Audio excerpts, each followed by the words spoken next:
acontece alguma coisa, se cria muito, virou uma marca demitir técnico no São Paulo nos últimos anos, né? Não é do São Paulo especificamente, mas se tornou algo comum, né? A diretoria do São Paulo sempre responsabilizou o técnico pelos fracassos em campo, sendo que o fracasso ele pode ser dividido de várias formas, a responsabilidade do jogador, do treinador, da diretoria.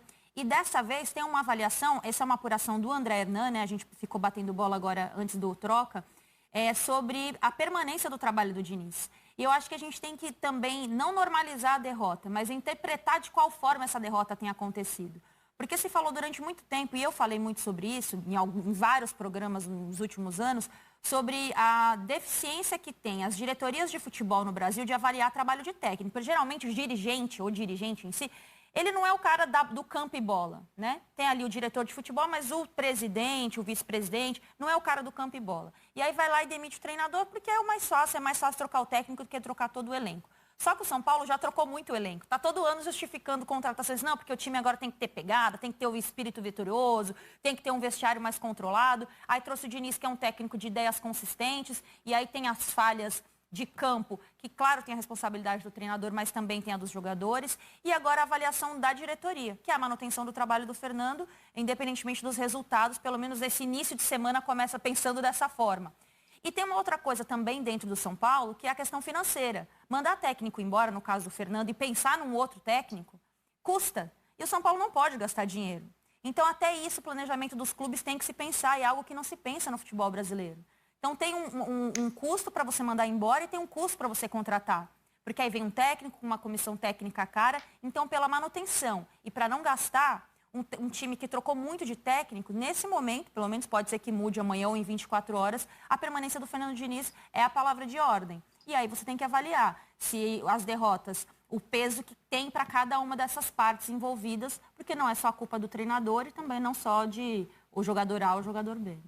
Inclusive, o próprio Diniz avaliou o seu trabalho. Vamos escutar o que ele disse. A variação tática, eu acho que a gente tem variação tática quando joga com o Boia, por exemplo, que é um jogador mais de drible, um jogador mais agudo, quando coloca o Elinho, que é outro jogador de velocidade, quando coloca o Gonzalo Carneiro junto com o Pablo. E o time hoje produziu. Então, assim, o que você espera do treinamento, da mudança tática, a gente não tem garantia do que quem vai ganhar e quem vai perder. Mas a equipe produziu de acordo, conseguiu marcar bem alta quase que o tempo todo, principalmente no primeiro tempo. Teve bom controle do jogo, cedeu muito pouco contra-ataque, embora a gente tenha sofrido um gol de contra-ataque, a gente ofereceu pouco contra-ataque à equipe do Vasco, e é isso. Então a gente está melhorando. A equipe, do que ela começou com o Red Bull para esse jogo, em termos de produção, a equipe evoluiu. Tá, então, portanto, as palavras do Diniz e os nossos telespectadores, que ficam acompanhando também através da hashtag Troca de Passes, estão se manifestando sobre o que a gente está comentando em relação ao desempenho, aos números do Diniz, Ricardinho. O Theo colocou o seguinte: o problema do São Paulo não é o Diniz. Ele foi contratado por fazer o que ele fazia, mas sofre pressão por resultado. O problema desse time é essa diretoria, na opinião do Theo. Vai passar uma gestão inteira sem ganhar um título, vergonhoso, né? Então fica também o recado do torcedor. Como você avalia? A gente estava trazendo ali os números do Diniz e ele agora também fazendo sua autocrítica.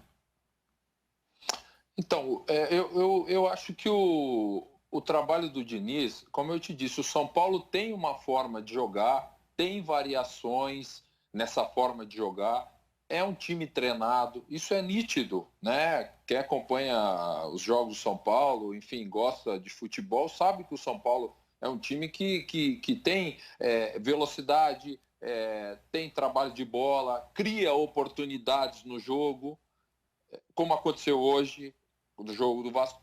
Não consegue transformar essas oportunidades em vantagem, em gols. E isso tem um peso, porque qualquer adversário que o São Paulo enfrenta, em determinado momento do jogo, ele vai ter as suas oportunidades.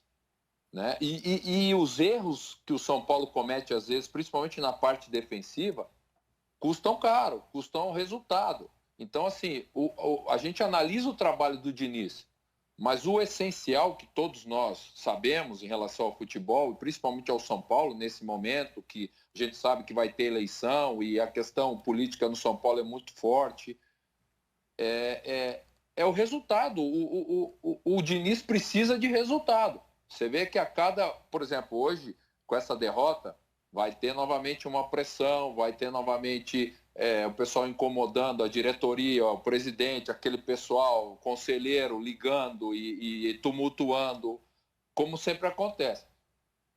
Na rodada anterior que o São Paulo venceu, mas venceu de 1-0, mas venceu. Sim. Estava tudo tranquilo, chegou tudo mais tranquilo para esse jogo. E assim é a vida do São Paulo atualmente. Tem a questão financeira, sim, que pesa, mas eu acho que está sendo administrada nesse momento, porque ninguém mais toca no assunto. Mas o Diniz faz um trabalho, eu acho que interessante no São Paulo. Dizer que o São Paulo não joga nada, né? Não, é mentira isso. Agora, ele precisa transformar o trabalho dele em resultado. Acho que isso é bom para o São Paulo, mas principalmente para a continuidade dele no São Paulo. Mas tudo também precisa de tempo. E a impaciência, aqui na nossa cultura brasileira, falando de futebol, sempre vence. A impaciência, infelizmente. Agora, atualizando aqui a rodada, 3-0 Santos, gols de Marinho, Soteldo, Felipe Jonathan. Você colocou Marinho no Sim, Cartola? mas também coloquei o Santos no meu gol.